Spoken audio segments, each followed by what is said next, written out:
Hello, Les here from People Fighting Poverty, and I'd like to talk about the insidious nature of poverty and what could be a long term solution.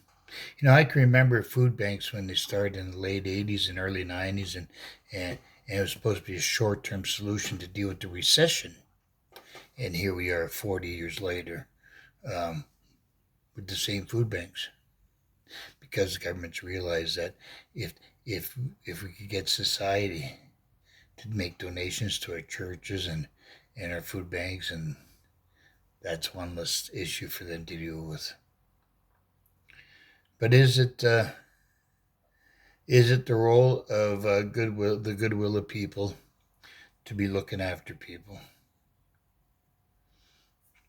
I've started an organization or group or whatever, a movement called People Find Poverty, and you're helping people in crisis. In the last year and a half, I've helped countless people. I've lost count. I've helped people all across Canada, some through the United States, some people in the United Kingdom, and even a lady in Peru. So there's been some talk about a universal basic income. Some people are up in arms. Oh my God, we can't do that. There'll be abuse. Well, if we really want to talk about abuse, there's a former MLA here in Alberta that was renting out his taxpayer funded condo.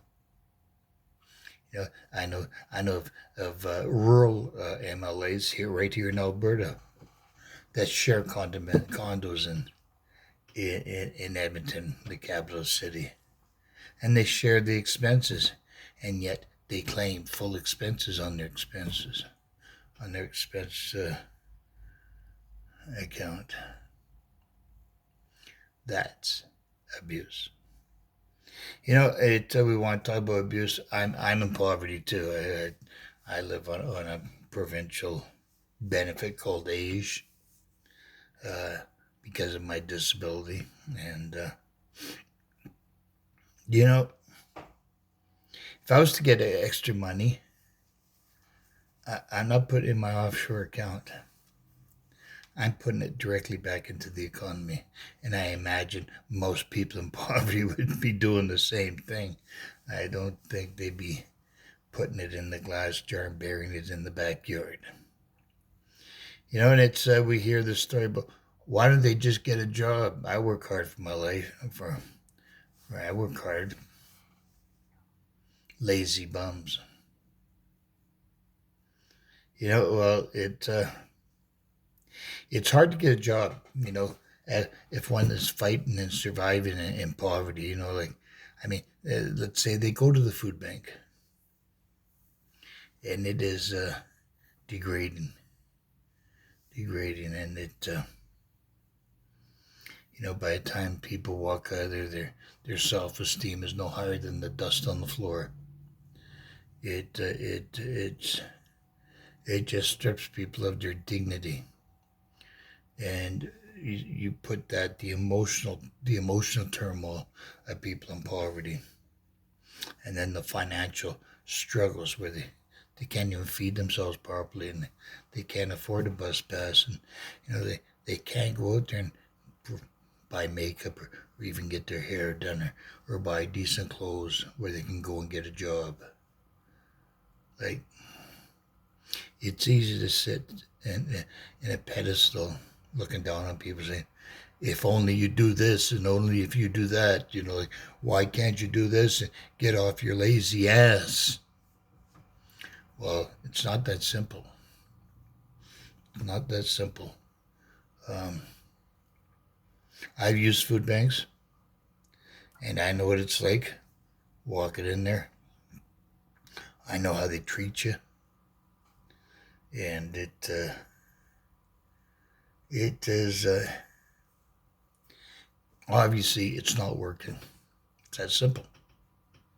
There was a program, a temporary program in Dauphin, Manitoba, I believe in the late 70s, where they had a universal basic income.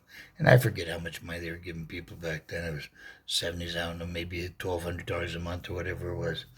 And, so, I mean, there was a lot of people that were concerned about the abuse. And what they found was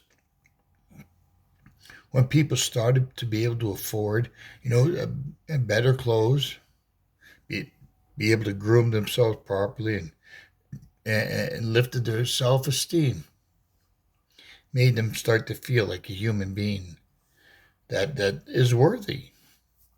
Then they were out there seeking jobs and being able to ask people. They found that our healthcare costs came down, and the benefits of a universal basic income were unbelievable.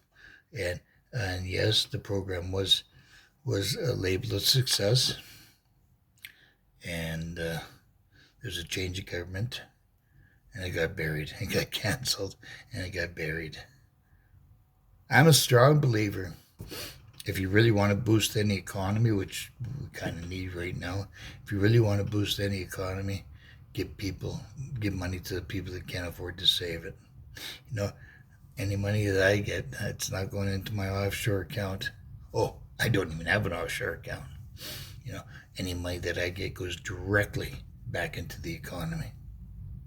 It's helping that corner grocery store employ 1 or 2 people and pay his bills and his overhead, which creates more employment. And you want to talk about abuse? The rich, they're taking funds out of our economy and putting it in their offshore accounts or in wherever they hide it. That's abuse. That's what feeds poverty. So I believe that the solution to long-term poverty is a universal basic income. And until we start to look at this in a real, with an honest viewpoint and with open minds, and if we measure the cost-benefit ratio, we will find that not only is it benefiting society, we can't afford not to do it. In the last year and a half, with the people I've been helping, and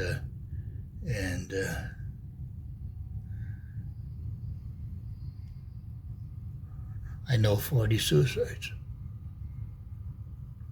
over 40 suicides, and believe one was 3 days ago.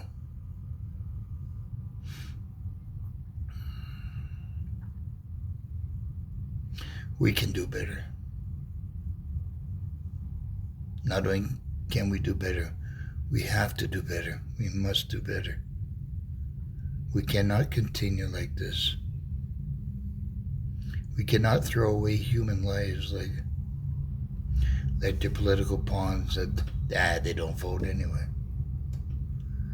We cannot continue to treat people like this and expect them to be able to dig their way out of it.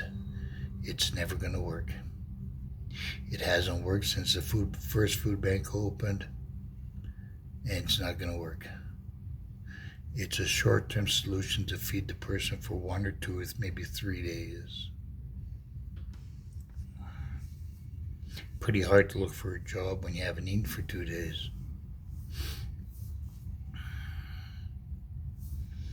Universal basic income is